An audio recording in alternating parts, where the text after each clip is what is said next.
ao tempo e escutar, ouvir.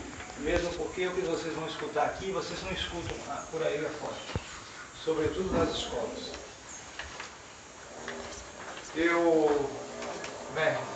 Esse processo que vocês vivem, e eu já ouvi dizer que alguns de vocês às vezes se queixam, ele já é antigo e ele se espalha sobretudo pela escola. Já há um bom tempo, é verdade que vai piorando. Mas eu tive a oportunidade também de receber essa carga negativa, não tanto quanto vocês, certamente, mas de certo modo até mais do que vocês, porque eu cheguei a estudar em universidade de História, uma das piores de todas, a Federal da Bahia. Então,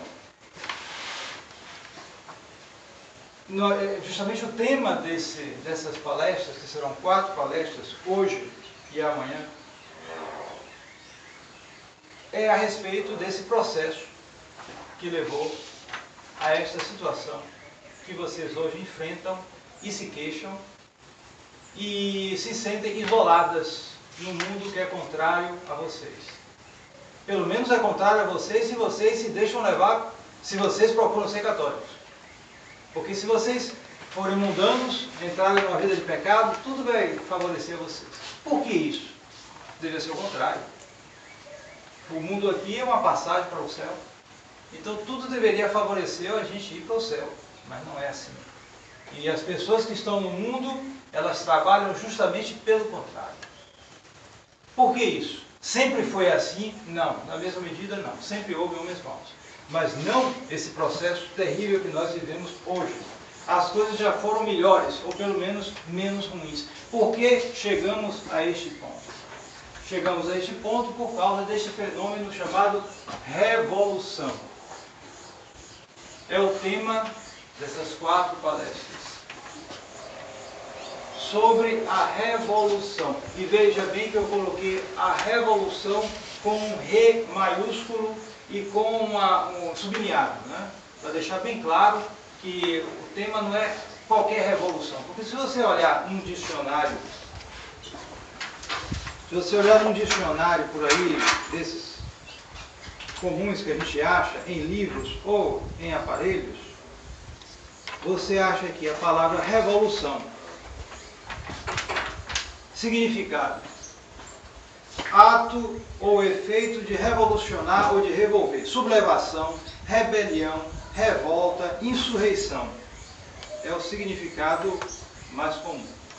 Às vezes chega a um significado mais profundo que se aproxima desse aqui. Ou seja, mudança profunda ou completa. Subversão. Revolução nos costumes, nas artes e nas ciências. Então, vocês têm aqui o significado de revolução. Não é só uma insurreição, uma briga ou uma revolta. Quando tem, por exemplo, uma insurreição, uma briga num presídio, de vez em quando aparece aí, né, na televisão, em outros lugares, na rádio, essas coisas horríveis que ocorrem, os presos queimam tudo, se matam entre eles, cortam a cabeça um do outro, e aí se diz que houve uma revolução. É um significado. Houve uma briga, houve uma insurreição, houve uma agitação. Mas aqui é algo muito mais profundo. Não é só uma agitação passageira, embora isso possa servir aos objetivos, mas é algo muito mais profundo.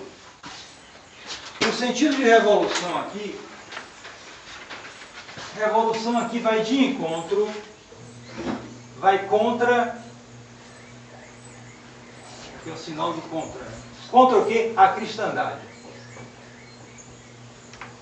Que nome é esse? Bom, lembra um pouco o quê? Cristo, né? Nosso Senhor Jesus Cristo, né?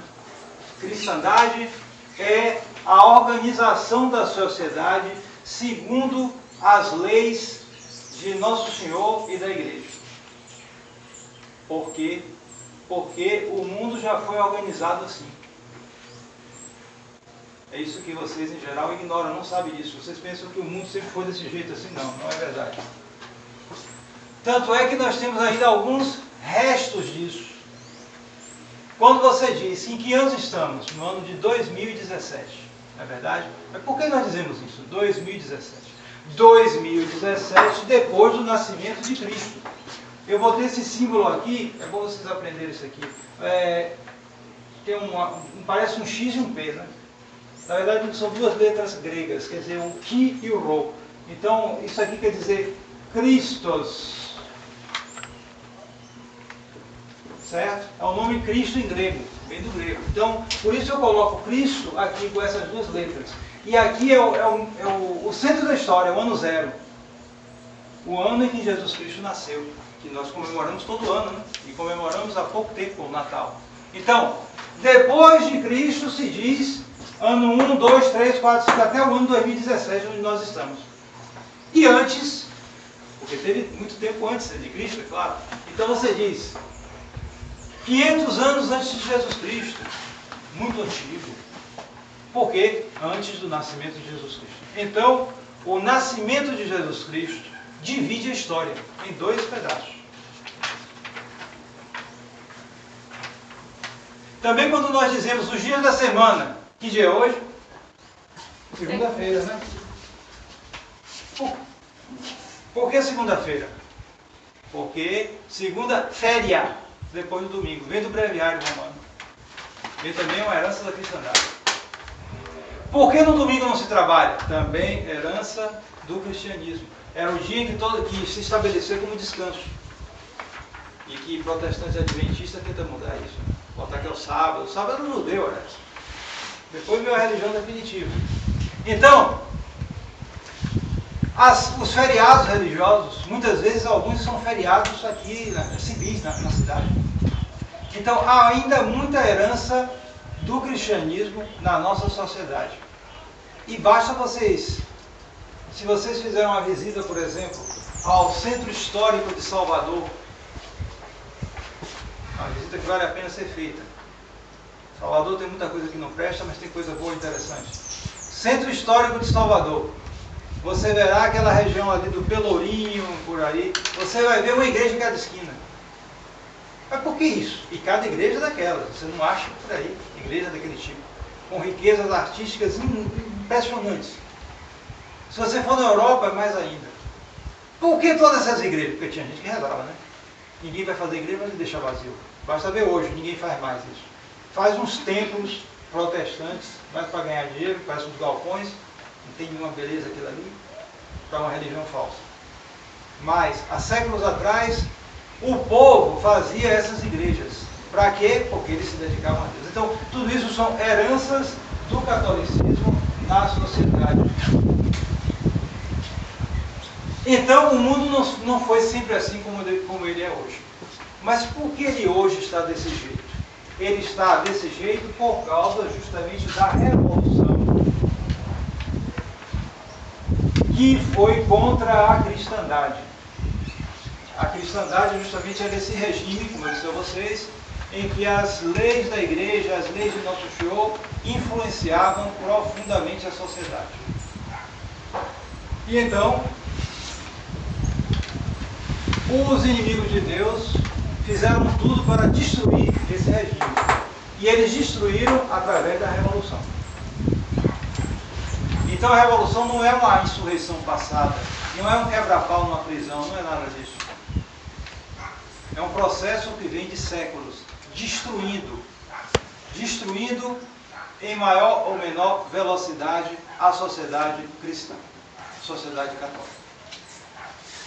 Se pode definir a revolução nesse sentido, para dar uma definição bem resumida, mas precisa do processo, como a revolução é o ódio de toda a ordem,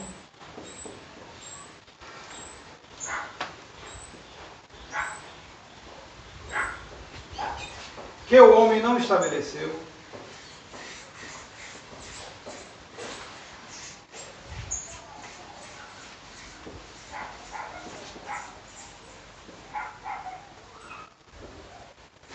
e na qual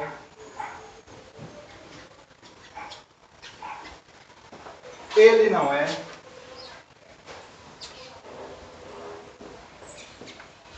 rei e Deus ao mesmo tempo.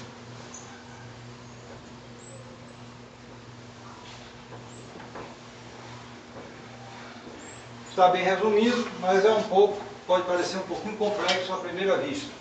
Com a explicação que nós daremos, espero que fique mais claro. Então, vou repetir. A revolução, nós estamos tratando sobre isso, vamos tratar sobre isso nessas palestras. A revolução é o ódio de toda a ordem que o homem não estabeleceu e na qual ele não é rei e Deus ao mesmo tempo. Primeiro, a revolução é um ódio, é algo negativo. É por isso que a coisa não acaba. O sujeito que está com ódio, ele age de uma maneira irracional. Ele não raciocina direito. Ele faz cada coisa terrível. Pode perder a cabeça, pode perder a vida dele. Pode destruir a vida dele completamente, matando gente, fazendo isso, fazendo aquilo. É o ódio. A revolução, a base é o ódio. E por isso ela procura, sobretudo, destruir. Destrói a organização religiosa, o catolicismo. Depois que destrói isso, destrói a sociedade. Depois que destrói a sociedade, destrói a família também. Mas por que isso? Só destruir. É o ódio. E é o ódio voltado para toda a ordem. Ordem é algo organizado. Ordem que o homem não estabeleceu. Por quê? Porque eles querem, podem até querer alguma organização, alguma ordem, mas tem que ser o homem que estabeleça. Se for Deus que estabelecer, ele não quer saber. Por isso ele tem ódio do catolicismo. Porque o catolicismo é a religião que Deus fundou, destinada a organizar por ordem desse mundo aqui, de modo que os homens possam, vivendo nesse mundo, salvar suas almas e ir para o céu. Então é uma ordem, é uma organização, mas é uma organização que Deus estabeleceu. Então a revolução não quer saber disso. Ela vai primeiro destruir, daí o ódio, depois ela vai até fazer alguma coisa, mas o que ela fizer não vai ser para levar os homens para o céu. Estão compreendendo? Então você vê o mundo de hoje, se você for em certos países, você vai ver tudo organizadinho. Monsenhor Williamson estava na Santa Cruz, no mosteiro dos Beneditinos, eu estava lá esses dias, ele estava dando umas palestras, então ele dizia que você vai em certos países do mundo, aqui nem tanto, você vê em certos bairros, mas em certos países do mundo, tudo organizado, assim, muito organizado, umas casas muito bem feitas, você não vê favela, gente com recurso, mas você diz assim, ó, fulano ali, ó, tal pecado, fulano ali vive mal, tal, fulano ali está querendo se matar, fulano ali, todo mundo vivendo mal. Todo mundo vivendo mal. E tudo organizado. Por quê? Porque essa organização aí não foi Deus que estabeleceu, foi o homem. Então foi a revolução que fez isso. Correto? Então, o ódio de toda ordem que o homem não estabeleceu e na qual ele não é rei e Deus ao mesmo tempo. O que é que os políticos dizem por aí? Que todo poder vem do homem. É o homem que vai fazer a eleição e os homens vão escolher quem vai governar. Ponto final. Deus não entra aí. Se eleger um sujeito que quiser aprovar o aborto, ele foi eleito, ponto final. Ora, o aborto é contra a lei de Deus. Mas se foi eleito pelo povo, tá bom. O que é isso? É uma ordem que o homem estabeleceu e na qual ele é rei e Deus ao mesmo tempo. É uma ordem revolucionária. Não é de Deus.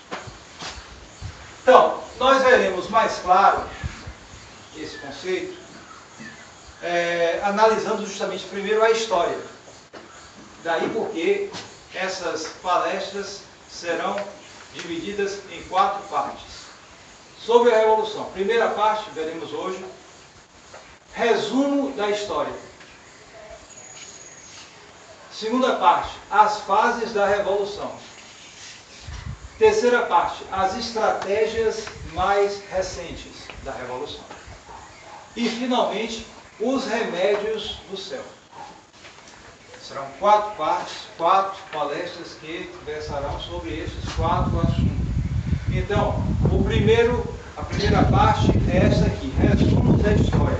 Quer dizer, o resumo da história, ele vai até a Revolução. Porque o processo da revolução começou mais forte na história a partir desse ano aqui, 1517. Nós estamos agora em 2018. O ano passado, 2017, completou 500 anos disso aqui. 1517 é o ano do protestantismo, que o povo chama religião de crente. Começou aqui. Note bem que nosso show apareceu aqui, não no zero. Eles só foram aparecer aqui em 1517. Chegaram bem atrasados. E chegaram para fazer confusão. A partir daqui, começou o processo revolucionário. Antes, pelo menos daqui até aqui, sobretudo daqui até aqui, era a cristandade. Então a revolução começou a partir daqui. Então nós veremos a partir daqui até aqui, mais ou menos. Então, primeira coisa que vocês podem notar, vocês estão vendo direito aqui as coisas, se não estiverem entendendo direito, não estiverem lendo direito, espero que esteja bem claro. A coisa começa aqui, na criação. Mas logo depois da criação, houve isso aqui, que se chama a queda. O que é isso, a queda? A queda é o que vocês aprendem no catecismo, é o que se chama o pecado original. Então, é preciso estar bem claro isso, que a humanidade começou bem, mas caiu logo depois. Caiu logo com o primeiro casal. Caiu antes que o primeiro casal tivesse qualquer filho.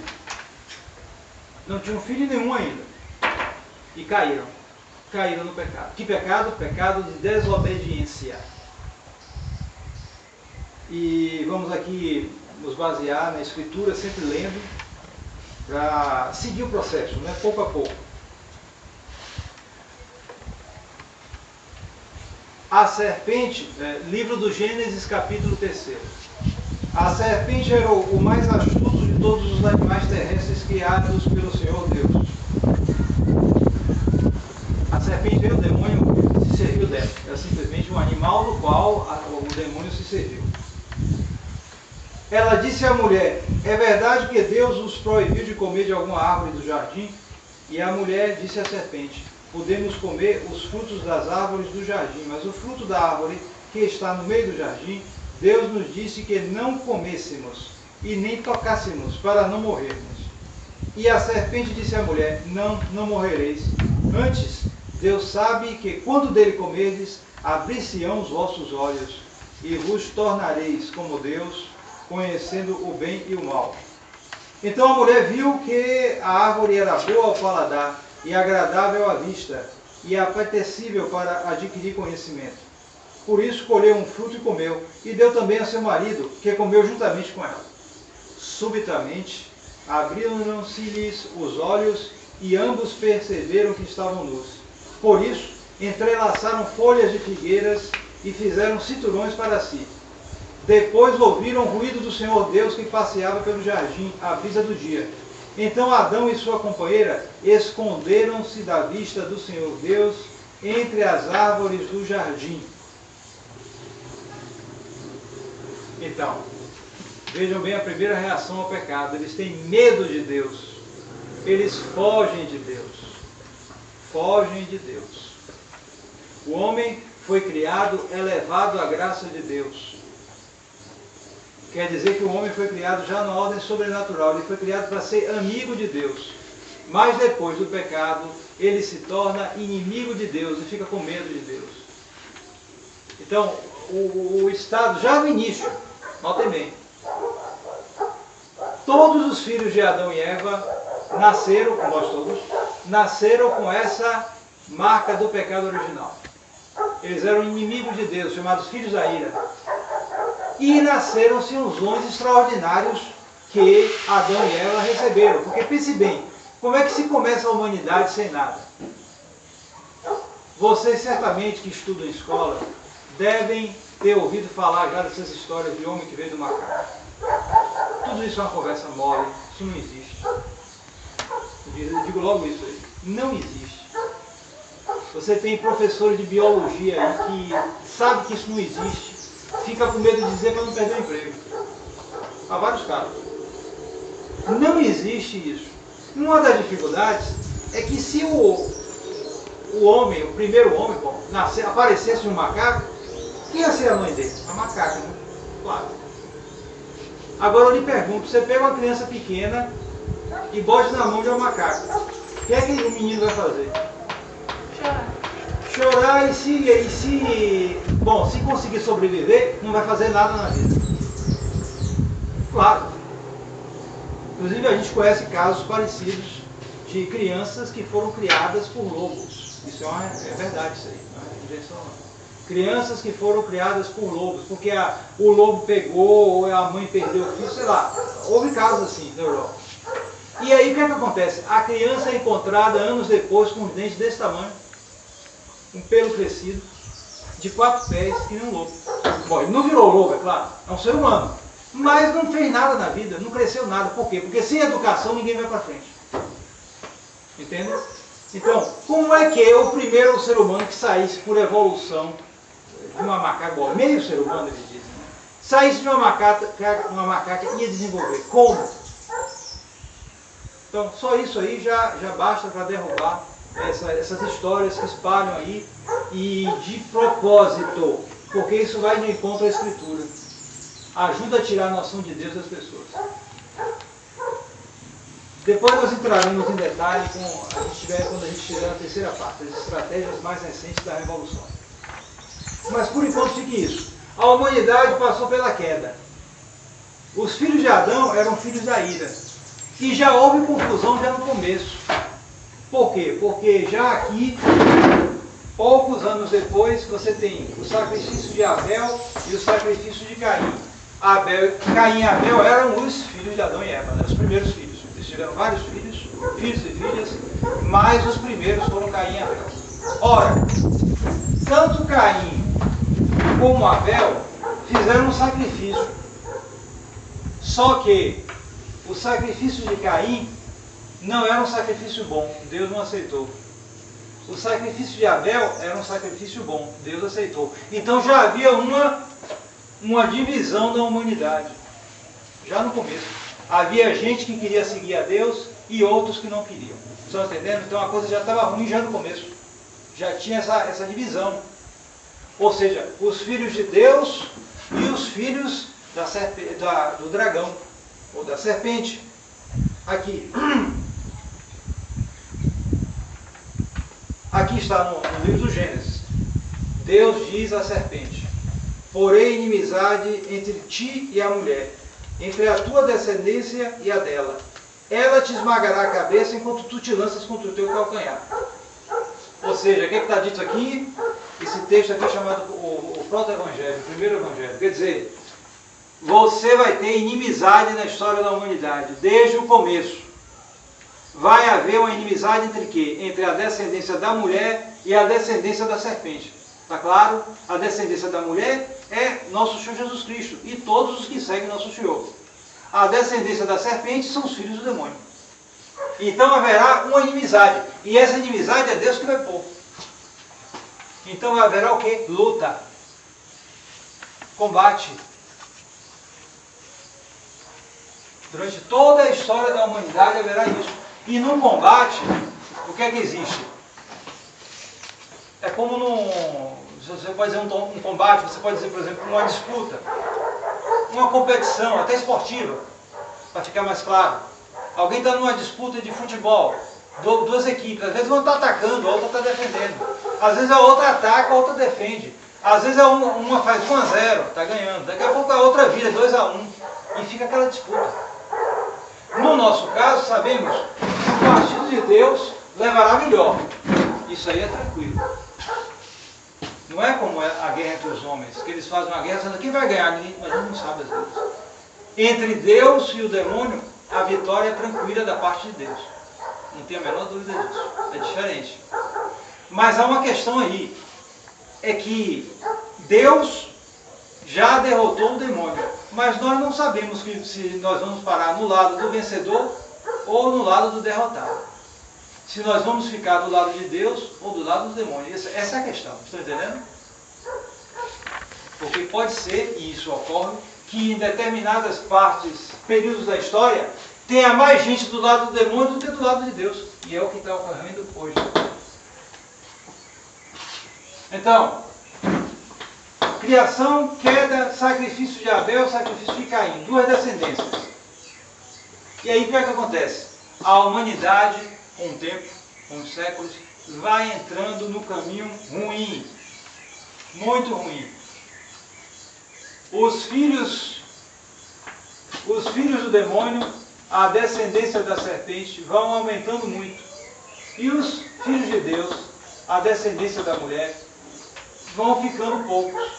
A humanidade se corrompe. Então o que é que acontece? Nós temos, vamos seguir a escritura, Gênesis capítulo 6. Capítulo 6, versículo 5. Viu, portanto, o Senhor que a maldade do homem era grande sobre a terra, e que todos os instintos e propósitos do seu coração estavam continuamente voltados para o mal. O homem andava muito mal. E então, também se diz o seguinte: a terra estava corrompida aos olhos de Deus e cheia de delitos. Então o que é que ocorreu? Deus tomou uma medida drástica e resolveu destruir a humanidade. Só ia deixar pouca gente com ele. É o episódio do dilúvio. Que é outra coisa aí que, se você for aí na escola, vão dizer que isso é invenção, que é lenda, não tem nada disso. A Arca de Noé está no Monte Ararat, na Turquia, numa altitude de 4 quilômetros de altitude, enterrada na neve. É difícil de achar, mas há gente que já foi lá e trouxe até madeira dela. Sabiam disso? Vocês não vê isso na escola, ninguém vai lhe dizer isso. Tem que pesquisar para achar isso. Mas isso existe, está lá os restos da Arca de Noé. Um terremoto no século XIX fez quebrar em 2 pedaços, mas os restos estão ali. Como é que você vai achar um barco enorme numa montanha de 4 km em 4 km de altitude? Como é que você vai encontrar isso? Além do mais, existe gente que encontra em altas montanhas restos de conchas, de ostras. Concha. Como é que você vai achar a concha do mar numa montanha de não sei quantos mil metros? É porque a água subiu, né? Entende? Fico inventando aí as histórias de milhões de anos que veio os bichos. Isso em grande parte é conversa mole. Correto? Em grande parte é conversa que não tem fundamento. Não tem fundamento. Então, Deus destruiu a humanidade com o dilúvio. Só quem escapou foi Noé e seus filhos, suas esposas, etc. Então, a humanidade foi regenerada. Da corrupção universal que havia, Deus quis restaurar tudo a partir de poucos habitantes, trazendo os animais e refazendo a humanidade. Os animais terrestres, assim, ele refez a humanidade.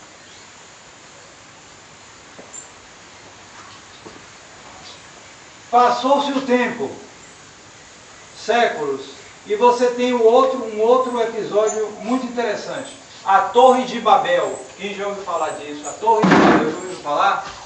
A Torre de Babel está também na Escritura. Gênesis, capítulo 11, versículo 4.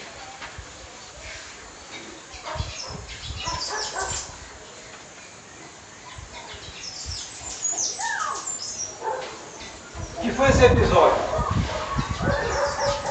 A humanidade tinha sido restaurada, mas ela foi crescendo de novo, né? As pessoas se multiplicando, os séculos passando, a humanidade aumentou.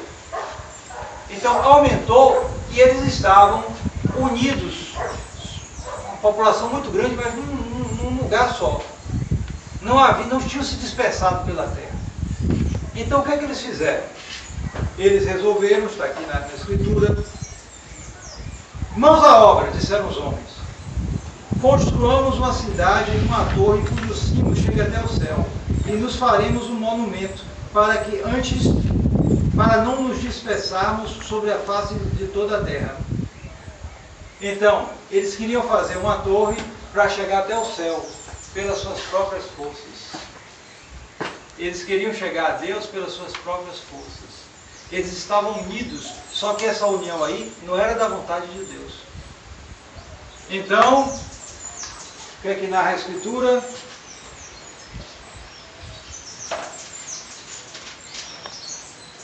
Desceu o Senhor para ver a cidade e a torre que os filhos dos homens haviam construído, e disse: Eis, são todos um só povo e uma só língua, e esta é a primeira empresa que realizam. Doravante não lhes será difícil fazer tudo o que lhes vier à mente. Vamos, desçamos e confundamos ali sua língua, de sorte que não se entendam um ao outro. Então, essa união dos homens não era da vontade de Deus. Por que eu estou citando esse episódio da Torre de Babel? Porque hoje nós nos encontramos numa situação mais ou menos parecida. Porque embora haja muita guerra no mundo, você ouve falar, de todo lado você ouve falar de paz. Todo mundo quer unir o mundo, não é verdade? E você tem um organismo que se chama Nações Unidas. Você já ouviu falar? A ONU. Essa ONU é uma espécie de governo mundial que quer impor a vontade dela em todos os países. Um país como o Brasil não pode se governar sozinho. A ONU manda isso, aquilo, aquilo outro. Se você não limitar filho, ela tira financiamento. Sabia disso? Você sabia que no governo militar ela esterilizou 1/3 da população do Brasil? Organizações ligadas à ONU. Porque se não fizesse isso, tirava financiamento. Todo mundo endividado, que eles fazem a organização de propósito. Todo mundo endividado. Quem está endividado está na mão do credor. Então é uma espécie de união, mas a união à força. Não é a união que Deus quer. É uma união baseada na vontade do homem. Então era isso que estava ocorrendo aqui na Torre de Babel. Então o que é que Deus fez? Isso aí a gente não queremos. Vamos confundir as línguas deles. Começou um a falar uma língua, outro. Ninguém se entendeu e se dispersaram. E a partir daí começou a haver essas diversas diferenciações entre os seres humanos. É por isso que você vê gente escura, gente muito branca, gente morena, gente amarela com o olho puxado, gente vermelha com cara de índio. Foi a dispersão dos povos. Cada um foi para uma região. E foi desenvolvendo aí. Se você separa, tem aquela maneira de ficar meio separado, então cria aquele tipo racial, né? Cria aquela nação ou aquelas nações. E criou aquelas línguas. As diversas línguas que você tem no mundo. Aí vai separando, vai criando tal língua, aparecendo tal língua, à medida que os povos vão se dispersando. Então, a partir daí, a humanidade se dispersou. Porém, Deus queria salvar a humanidade. Deus tem o seu projeto de salvação da humanidade e Ele prometeu que enviaria o Redentor, nosso Senhor Jesus Cristo, para pagar pelos pecados dos homens. Então, o projeto de Deus era justamente enviar o Salvador, nosso Senhor Jesus Cristo, mas primeiro Ele quis escolher um povo onde o Salvador ia nascer. É a sabedoria de Deus. Ninguém vai contra isso. Ora, os seres humanos estavam dispersos. Cada um, em geral, desviados. Um adorava isso, outro adorava aquilo, um adorava... Você tinha os diversos... As civilizações antigas, talvez você já tenha estudado um pouquinho isso, não sei como estão os estudos hoje em dia, mas antigamente a gente estudava os egípcios, já ouviram falar? Os babilônios, certo? Depois você estudava os persas, e estudando vários povos antigos. E aí você estuda um povo especial, que é o povo judeu. O povo eleito. esse povo foi escolhido por Deus. Os outros povos eram povos que saíram da dispersão de Babel, foram se formando aqui e ali, e eram idólatras, adoravam deuses, adoravam ídolos, que não é a mesma coisa de imagem, não tem nada a ver isso aí é heresia de protestante. Eles faziam escultura e diziam que aquilo era Deus, ninguém diz isso, nenhum católico diz isso. Então, como Deus queria salvar o mundo, ele então decretou escolher um povo, separar um povo e criar dali um povo escolhido que seria o povo de onde nasceria Jesus Cristo o Salvador. Então, ele separou, o que ele fez? Ele chamou Abraão, eu acho que vamos falar de Abraão, né? Patriarca. Tirou Abraão no meio dos pagãos e disse a ele, olha, eu vou fazer um povo de você. Dos seus descendentes vai nascer um povo que será o povo escolhido.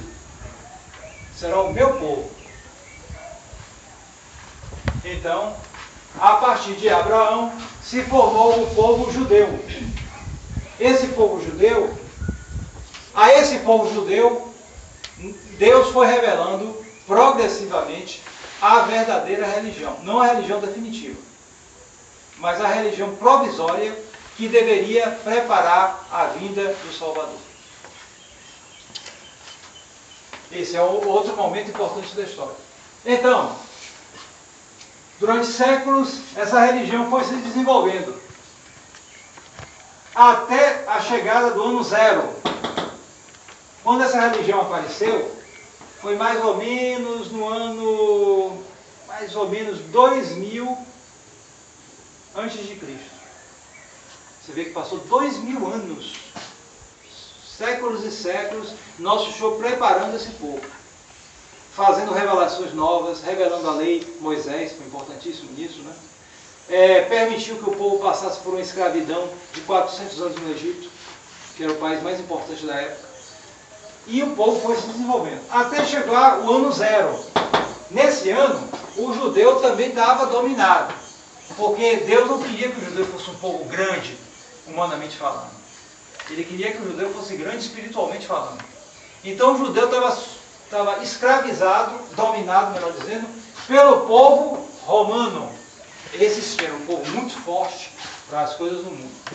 O povo romano. Roma, né? Todo mundo conhece Roma, já ouviu falar de Roma, né? Então o romano dominava o mundo todo. Todo mundo civilizado, ele dominava tudo.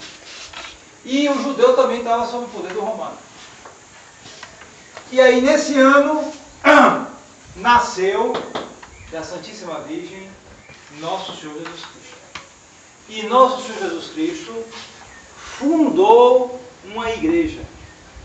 Fundou uma nova religião. Por quê? Porque os judeus não aceitaram Jesus Cristo.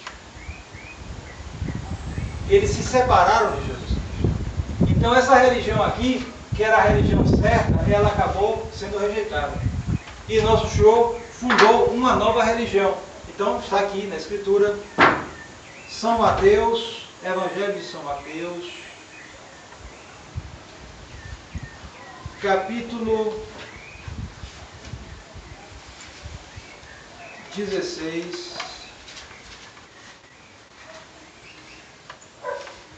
capítulo 16, versículo 13. Em seguida, Jesus foi para os lados de Cesareia de Filipe e perguntou aos discípulos: quem dizem os homens que é o Filho do Homem? Responderam-lhe: uns dizem que é João Batista, outros Elias, outros Jeremias ou algum dos profetas. E vós, perguntou-lhes, quem dizeis que eu sou? Respondeu-lhe São Pedro: tu és o Messias, o Filho de Deus vivo. E Jesus respondeu-lhe: bem-aventurado és tu, Simão, filho de Jonas, porque não foi a carne e o sangue que te revelou, mas meu Pai que está nos céus. Ora, também eu te digo, tu és pedra, e sobre esta pedra eu edificarei a minha igreja, e as portas do inferno não prevalecerão contra ela. Então, nota bem Primeiro, Jesus muda o nome de São Pedro. Ele se chamava Cefas. E muda para Simão. E ele mudou para Kefa, quer dizer, pedra. Quando você muda, naquela época, mudava o nome de uma pessoa, você assinalava uma missão para ela. Qual era a missão dele? Era ser pedra. Pedra. Pedra de quê? Pedra de fundamento. Se faziam casas naquele tempo, casa de fundamento, casa que durava, tinha um fundamento, a pedra. Então, São Pedro ia ser o fundamento, a pedra. Pedra de quê? Do edifício. Que edifício? A igreja. Claro que não era uma igreja edifício, mas era uma religião. E ele fala no singular, ele não fala no plural. Eu fundarei as minhas igrejas, os meus templos, nada disso. É uma só. As outras são heresias, são falsas. Assim como há um só Deus, só há uma religião. Então, a partir daqui do ano 0, Nosso Senhor funda a Igreja Católica, cujo chefe é o sucessor, é sempre o sucessor de São Pedro, que morreu como bispo de Roma. Então, o sucessor do bispo de Roma é o chefe da Igreja Católica, que nós chamamos de Papa, mas de fato é só um nome, ele é o chefe, é o bispo de Roma. E é o chefe da Igreja Católica, porque é sucessor de São Pedro. E nós temos toda a sucessão de São Pedro até hoje. Toda a sucessão ininterrupta que vai de São Pedro até Francisco. Nunca houve quebra nisso. Nunca houve quebra. E é por aí que nós sabemos qual é a verdadeira igreja. Pergunte qual é o chefe do protestantismo. O protestantismo começou com quem? A religião de crente? Em 1517, como eu disse. Ora, entre Lutero e Nosso Senhor, você tem 1500 anos. Cadê quem veio antes de Lutero? Começou do nada. Rompeu. Não passa de uma heresia. Então, esta igreja aqui, católica e católicos, católico, vem de católicos, do grego, quer dizer universal. Universal é uma coisa uma só, mas para todo mundo. Correto? Então a igreja é uma só, porém para todo mundo. Todo mundo deve ser católico, sob pena de não se salvar. E há um concílio da igreja que diz o seguinte: fora da igreja não há salvação. Então, aqui Deus tinha o seu projeto já mais preparado. Está aqui a Igreja de Cristo, a Igreja Católica, para salvar todo mundo. Então, aí nós começamos a história da igreja, do ano 0. E a primeira fase da história da igreja, ela vai do ano 0 até o ano 313. O que é que ocorreu nesse ano 313? Ocorreu uma lei chamada Edito, lei, né, de Milão. O que é isso, esse Edito de Milão, essa lei? Foi a lei que acabou com a perseguição dos cristãos. Por quê? Do ano 0 até o ano 313, o que eu disse a vocês? Na época que Jesus nasceu, havia o Império Romano. Foi o maior império da história. Dominava todo o mundo conhecido da época. Eles eram muito fortes militarmente. E naquela época, para militar, tinha que ser homem mesmo. Não era negócio de maquininha, apertar botão, o míssil vai para lá e para cá. Não, era na base da guerra mesmo, na base do homem. E eles eram muito terríveis na briga, muito bem armados, muito organizados, dominaram o mundo todo. Só tudo na mão deles. Então, quando aparecia essa religião aqui, os romanos, mas que religião é essa? Porque eles eram pagãos, os romanos. Tinham os deuses deles. Então apareceu essa religião, mas o que é? Olha, se você quiser, você bota a estátua de Cristo aqui no meio das nossas. Aí o católico, não. Isso aí não. Porque a nossa religião é a única verdadeira. Aí eles, o quê? A sua que é verdadeira? E começou a perseguição. Foram, a gente não sabe exatamente, milhares, talvez milhões de mortos. São chamados mártires. Já ouviu falar, né? Os mártires. Aquele que dá testemunho da verdadeira religião. Então, durante 300 anos, houve muita perseguição. Então, a igreja, os católicos, o Papa, vários papas foram mortos. Os papas, os bispos, os fiéis, os padres, todo mundo se escondia, porque era perseguição contínua, ou mais ou menos contínua. Até que, no ano 313, um imperador chamado Constantino, mais ou menos se converteu. Não muito. Na verdade, o problema é que ele tinha uma esposa que já era católica e ele estava lutando para conseguir o império. Então, a esposa disse para ele pedir a Jesus Cristo para ele ganhar. Então, ele rezou e disse, se me der a vitória, eu dou a liberdade dos cristãos. Então, ele viu uma cruz na hora de uma batalha. Ele viu uma cruz dizendo assim, nesse símbolo você vencerá. Era a cruz. Então ele mandou pôr a cruz no exército dele e ganhou a batalha. Então a partir disso ele mais ou menos se converteu. Mas pelo menos ele permitiu aos cristãos, já tinha muito cristão nesse tempo, deu a liberdade para eles. Pronto, aí a igreja a partir desse momento começou a crescer. Mais. E começou a, como eu disse a vocês, influenciar o mundo. Influenciar o mundo. O mundo passou a ser mais influenciado ainda pela Igreja Católica.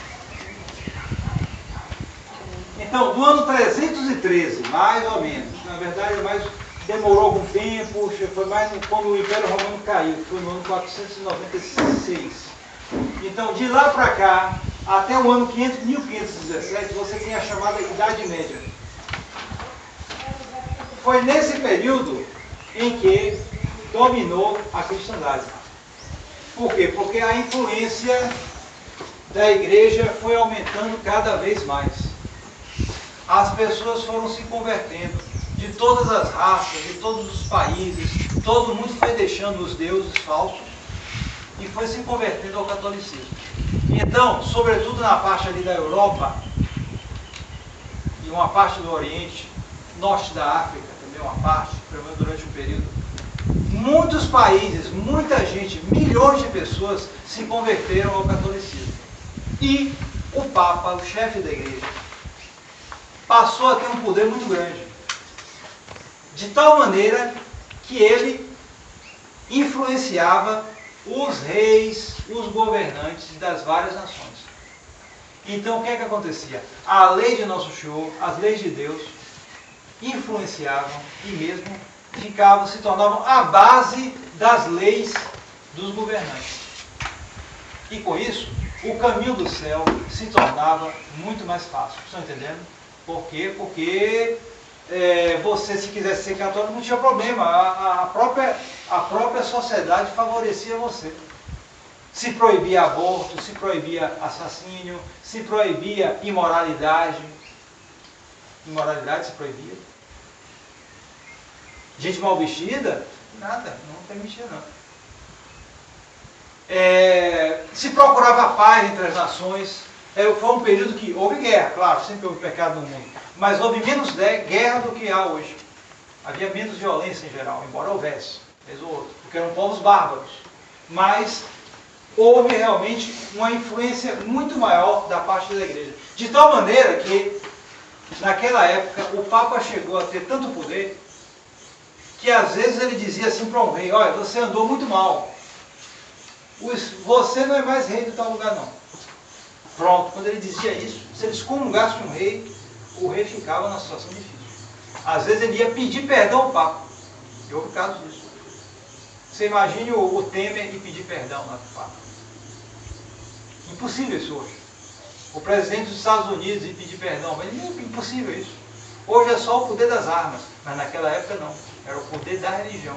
O Papa tinha muito poder, mas não era o mais poderoso em termos de armas, em termos materiais, mas era a autoridade espiritual. A autoridade moral e espiritual do Papa, que prevalecia sobre a autoridade dos reis, dos que tinham armas, dos que governavam, etc. Então, nesse período, provavelmente, não sabe exatamente, a maioria da humanidade se salvou. Pelo menos a gente sabe o sonho de uma santa chamada Santa Cristina, admirável, que sonhou uma vez e viu os habitantes do lugar onde ela morava. Então ela viu uma quantidade de gente pequena no céu, pequena, uma quantidade maior de gente no inferno e uma quantidade de gente maior ainda no purgatório. Quem está no purgatório se salvou, né? Está pagando seus pecados lá, mas não foi para o inferno. Aí é uma boa coisa, né? Então, se você fizer a conta, qual é a conclusão? Tinha mais gente que se salvou do que se perdeu. E isso é uma coisa extraordinária. Vai olhar como está o mundo hoje, meu amigo, eu não sei. Mas se a gente do jeito que anda por aí, vai se salvar? Não sei, mas a impressão que dá é que a grande maioria se perde. Porque vão entrando no caminho de pecado, vão se acostumando com aquilo, vão ficando indiferentes com aquilo. É a pior coisa que pode acontecer é você não ligar. Você vai você pode ir até lá na igreja, o padre vai fazer um sermão, você olha, interessante, tal, sai, entrou por aqui, né, o povo diz, entrou por aqui e saiu por ali. É a pior coisa que pode acontecer, você ficar indiferente. Quem é que vai mexer em você? Quem é que vai mudar você? Fica difícil. Então, nós paramos aqui, já está na hora, aqui nesse período, na Idade Média. Então, 3h30 da tarde, né? De tarde, nós veremos as fases da Revolução. Porque a Revolução começa aqui, ó, protestantismo. A partir daí, a coisa começa a desandar. Então, nós veremos de tarde, fizemos aqui um resumo da história, rápido, né? Depois veremos de tarde as fases da Revolução. Em nome do Pai, do Filho e do Espírito Santo. Amém. Ó Maria concebida sem pecado. Ó Maria concebida sem pecado. Ó Maria concebida sem pecado. São José, Pai do Filho e do Espírito Santo. Amém.